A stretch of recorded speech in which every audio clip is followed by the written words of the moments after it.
So far in this sequence, I have looked at creating a payoff table with a specific contribution or house advantage. And in this movie, I want to go further and show you how to build a simulation without using Visual Basic for applications. That's the programming or scripting language for macros used in Microsoft Office products such as Excel. The sample file that I'm using is slotsmovie03, and you can download it using the link provided in the video description below. To create my simulation model, I will use a new worksheet. So I'll go down to the bottom left corner of the program window and click the New Sheet button. So I'm now on Sheet 2. And from here, I can type in the simulation model. I'll start by adding my labels. We'll do 2,400 spins, which is 4 hours and 600 spins an hour. So in column A, we'll track spins, and then we'll use 1,000 players, so we get plenty of results. And those will be from B1 all the way to ALM1. So to select those cells, I can go to the name box and type B1 colon ALM1. And then enter, and all of those cells have been selected. Now I can use a formula to create my player labels. So in B1, which is still selected as with the other cells, I'll type in double quotes player, then an ampersand, which indicates that I'm adding text values or concatenating, and we'll use the column number -1. So column B is the second letter in the English alphabet, so that would be column 2. That means we need to subtract 1. So column is a function. If you have an open and closed parentheses, that uses the current cells column, -1, and then to enter the value into all the cells, Control Enter. There we go. And if I click and then press Control right arrow, I go out to column ALM, and there I have player 1,000. So I'll do Control Home to go back, and then I will select A1 through ALM1. So those have been selected, and Control B to make them bold, and then center. Good.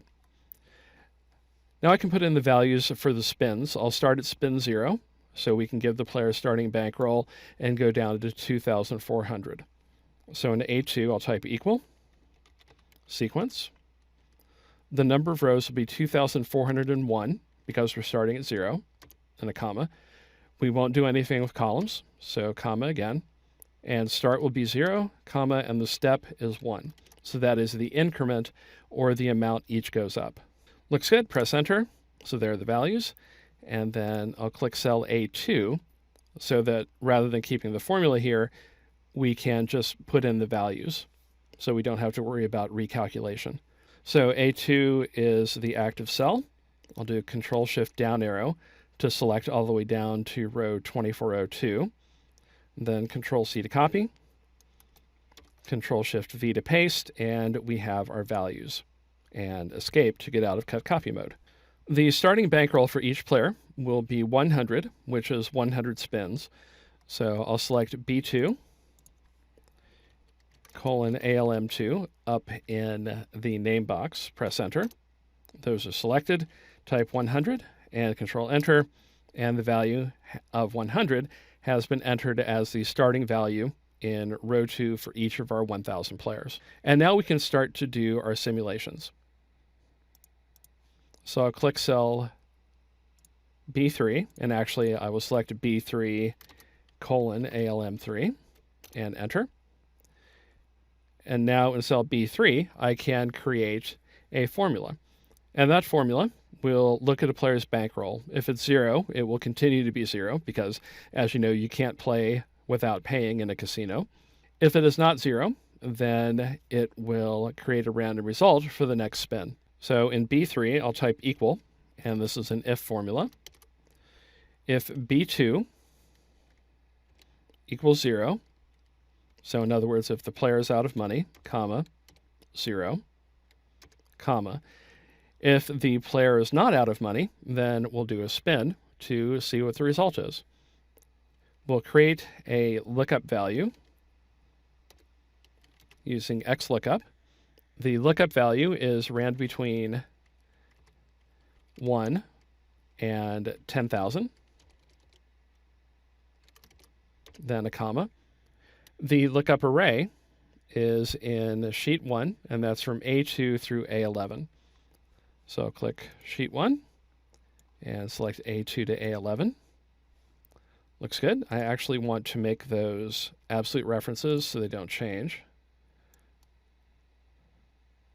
Then I'll copy that reference, Control C, then a comma and Control V, and the lookup value will be in column D. So that is the payoff.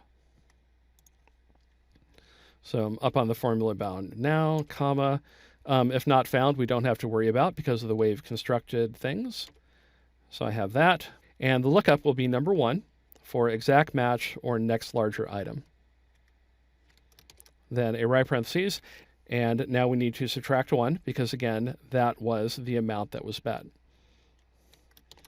So this will be the result of the formula. So I'll press Control Enter, and we get the results. So that looks good. So with the cell still selected, I will need to add the value in B2 to the lookup value. So to the left of XLOOKUP, I'll type B2 plus, and then Control Enter again, and we get the results with the update to the bankroll.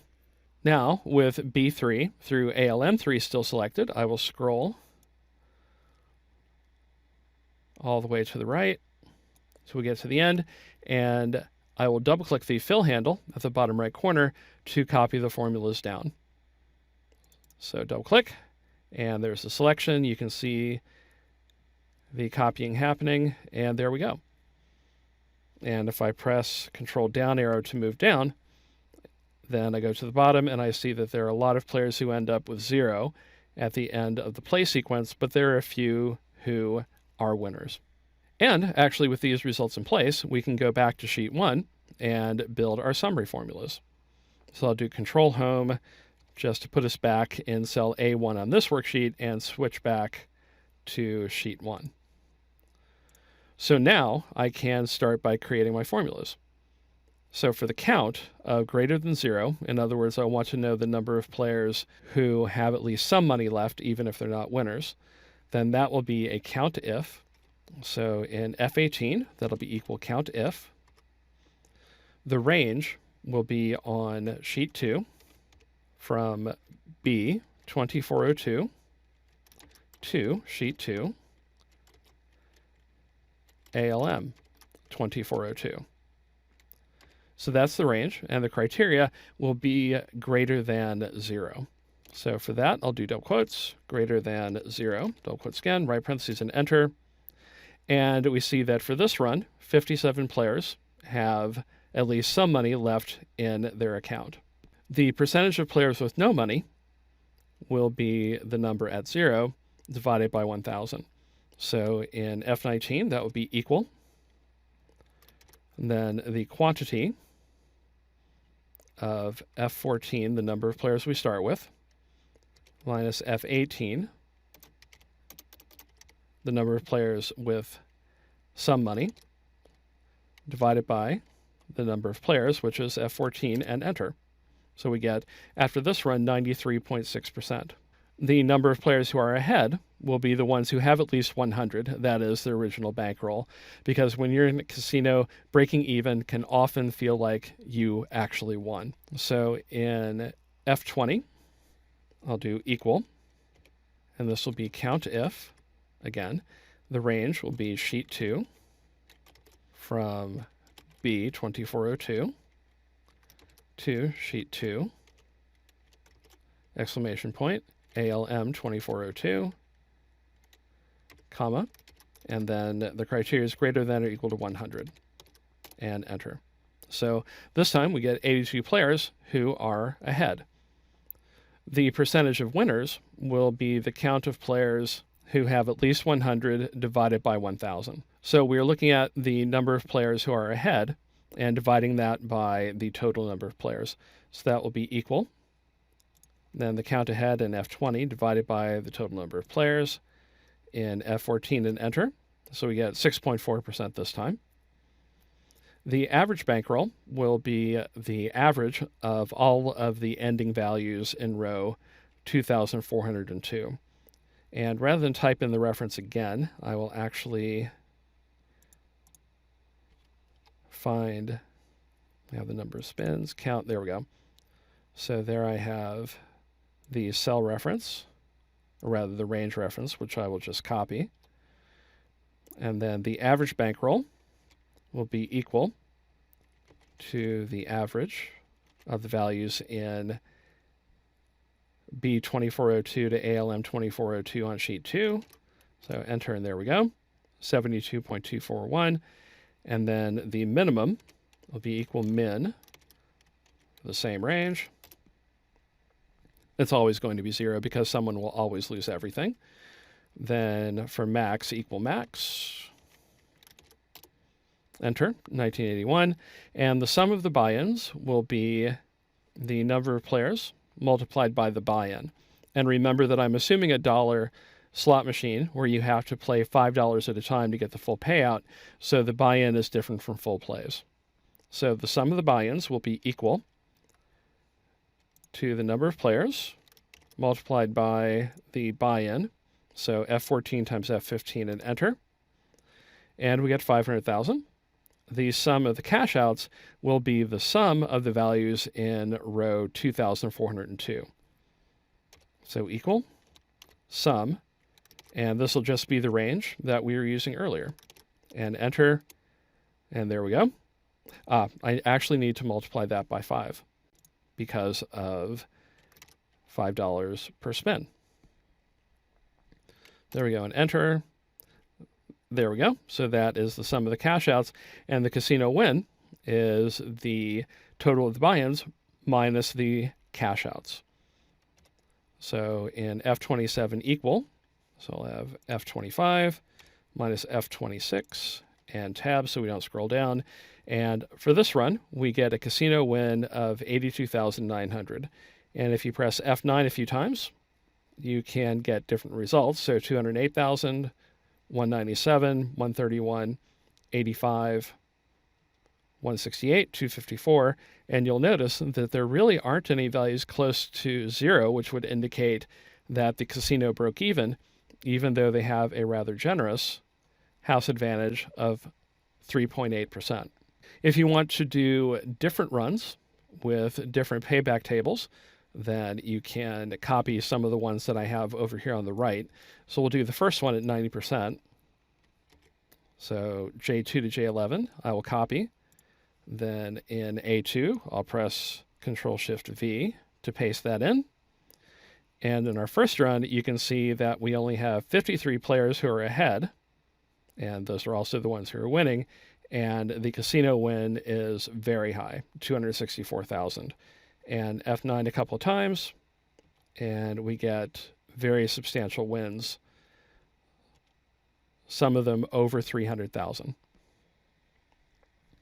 Now let's see what happens if I make it a 100% payback. That is, on average, the casino would pay back 100% of everything it takes in. So that's what this payback table is.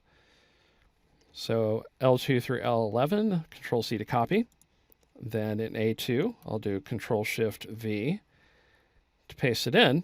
And you can see down at the bottom that the casino has actually lost money, over 110,000. Then I'll do F9, lost again, won this time, very small win, even smaller win, loss, loss, loss, another win. So the players won a fair number of times, although here the casino won quite a bit and made up for that. And 895, so that's pretty close. But if you look up, even though the casino just about broke even over a lot of spins, 86.9% of all players ended up with no money. So even though 10% of players won, over 86%, in fact, almost 87% of players lost everything. And that gives you an idea of how significant the casino advantage is. So even though individual players tended to lose, the fact that enough players won enough money to bring the casino win down to almost zero indicates why you don't see even money payouts in any casino games. Because even though the casino has the advantage over the players because the players have bankrolls and finite time, you still see that a lot of players will lose everything despite having an even game. So with that in mind, I'd like to look at two things. The first question is, what percentage would it take to have about an even payoff? That is, a chance of breaking even would be 50-50 for the casino. So what payoff percentage, given what we know about a 100% payback table, would be required for the casino to expect to come out with an outcome of zero on average over the long term? And the second question is, what payback percentage would it take for a player to sit down at a slot machine and have a 50% chance of breaking even? So not going broke. I mean, what percentage of payback would be required for a player to sit down and expect to have what they started with or more at the end of a play session of 4 hours, 600 spins per hour for 2,400 spins? We'll take a look at that in the next section. So when I stepped away from Excel, I asked a couple of questions, but what I was really getting at was, what does it take to make a slot machine successful? And of course, there are two perspectives on that. From a casino's perspective, you want to have a winning pay table, so you make money in the long term. You want to have time on device so that players will hang around so you can, over time, take their money. And you also want to have a low cost to operate. From a player's perspective, you want the machine to be fun to play. You want there to be a perceived chance of winning, and also you want excellent customer service, because every player knows that they're probably not going to win in a particular session, but drinks from a pleasant cocktail server make it a lot easier. So here's an important question. When do you break even? And of course, it depends. Who is you, and what do you mean by breaking even? So let's take a look at those two questions. So breaking even. It can mean for a player that you don't lose during a session or a trip or a lifetime, although for a trip, you need to hit a significant jackpot, and over a lifetime, you almost certainly need to hit a life-changing jackpot of over $100,000 at least. It could also mean whether it's equally likely that you, either the casino or the player, will win or lose during a session. So for this machine, let's ask these questions. What payback percentage makes it equally likely that the casino will break even over time? We saw what happened earlier with a 100% payback, but is that enough for the casino to break even over time? And next, what payback percentage makes it equally likely that an individual player will win or lose in a specific session? So you take your money, you sit down with your $500, 100 plays at a dollar slot machine at $5 a pull, and you play for 4 hours. What payback percentage is required to make it equally likely that you will at least break even over that time? So remember our scenario. We have 1,000 players with money for 100 spins to start with. They play for up to 2,400 spins, and there's a pay table that relies on jackpots for player wins. So you can ride along on the smaller paybacks, but to win, you really do need to hit a jackpot. So let's play the machines and see where the results come out. First question. At what payback percentage does the casino break even? Think about it for a second. And here, with this model, is the answer. 100.2%. And of course, you're probably thinking, that can't be it, because 102% payback seems awfully small. But remember, there are a lot of players. So even though individual players are very likely to lose everything, there are enough of them that they can win. So many will run out of money, but others will hang around long enough to hit a jackpot. And that is where the real money gets made. So here's a table of the outcomes. At 102% payback, 86.65% of players lost everything. So of the 1,000, and this is an average over multiple runs, about 867 players lost everything. Only a bit over 10% won, and 2%, give or take, didn't go broke but didn't win either. So they walked away with some money when they had to get up to go to dinner. The average bankroll, again, remembering that they were starting with $500 for 100 plays, is just over 500, so 504.4. And the maximum bankroll from someone who did very well is $13,624. And the casino loss of $22,120 after millions of spins is very close to zero. So for this model, I'm pretty sure that the real result for an even money proposition or for the casino is about 100.2% payback. So the next question, at what payback percentage does a player have a 50% chance of winning? So you sit down at the machine, 4 hours later you walk away. What payback percentage do you need to have an even money chance of winning? Here's the answer. 109.8%. So that is very high. So out of 1,000 players at 109.8% payback, 36% of players lost everything, 35.94. 50% won, that's what I advertised. And then you have about 14% of players who didn't win but didn't go broke either. So we're pretty close. The average bankroll, remember they started with $500, was about 3 times that, $1,495. And the maximum bankroll was very high, $16,108. And the casino loss was astronomical at $4.8 million. So don't expect to see a bank of 109.8% payback machines at the Bellagio the next time you go to Vegas. So what can we learn from all this? Well, first is that limited player bankrolls matter, and dependence on jackpots really matters when it comes to whether an individual player wins or loses. But large numbers matter even more. Even with only 1,000 players, and you might see those in a casino at a given time on a busy night, the casino can only give 100.2% before it is equally likely that it will win or lose. So that's why they tend to have machines that pay back significantly less than that. And of course, individual results will vary significantly. Even if you're playing on a machine where you're equally likely to win or lose in a given 4-hour session, more than a third of players who take on that even money shot will run out of money. They will not win. Of course, half of them will, but a third of them will not. And that is why casinos make money in the long run. They structure the games properly, and they ensure that as the player plays, the longer they play, the more likely it is that the casino will win. So that is a fairly in-depth investigation of slot machines and how to model them. The techniques that I showed you can be used in other contexts as well. I hope you enjoyed the techniques and the results that I shared here. If you did, please like the video and subscribe to my channel.